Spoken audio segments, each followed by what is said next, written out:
जीवित पुत्रिका व्रत को बेहद महत्वपूर्ण माना जाता है। इसे जितिया व्रत के नाम से भी जाना जाता है।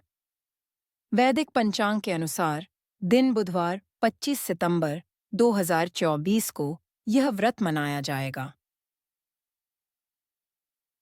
इस पर्व की शुरुआत एक दिन पहले यानी नहाय खाए के साथ होती है।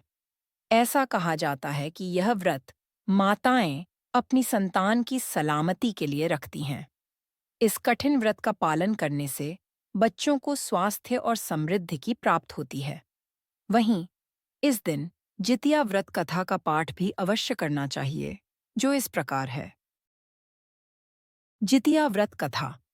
पौराणिक कथाओं के अनुसार एक समय की बात है, गंधर्वों के राजकुमार जीमूत वाहन अपने परोपकार और पराक्रम के लिए जाने जाते थे। एक बार जीमूत वाहन के पिता उन्हें राज सिंहासन पर बिठाकर वन में तपस्या के लिए चले गए।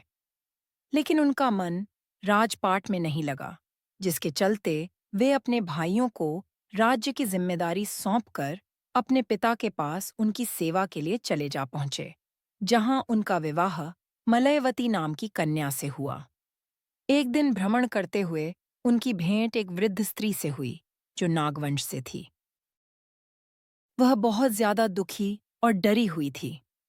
उसकी ऐसी हालत देखकर जीमूतवाहन ने उनका हाल पूछा, जिस पर उस वृद्धा ने कहा कि नागों ने पक्षीराज गरुड़ को यह वचन दिया है कि वे प्रत्येक दिन एक नाग को उनके आहार के रूप में उन्हें देंगे।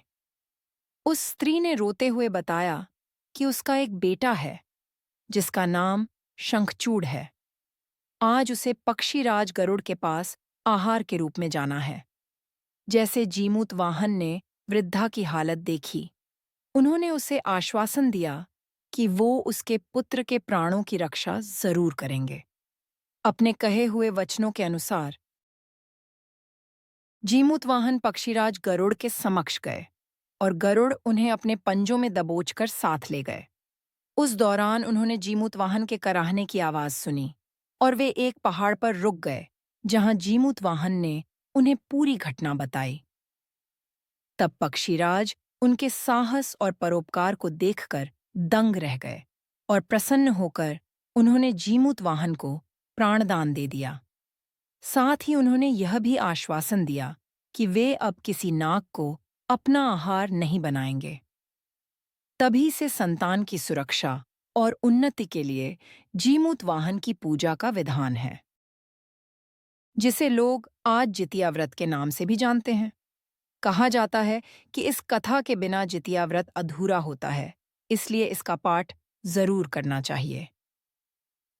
हमारे YouTube चैनल आस्था एक भक्ति पर ऐसे और भी वीडियोस को देखने के लिए चैनल को सब्सक्राइब ज़रूर करें और बेल आइकन को ज़रूर दबाएं।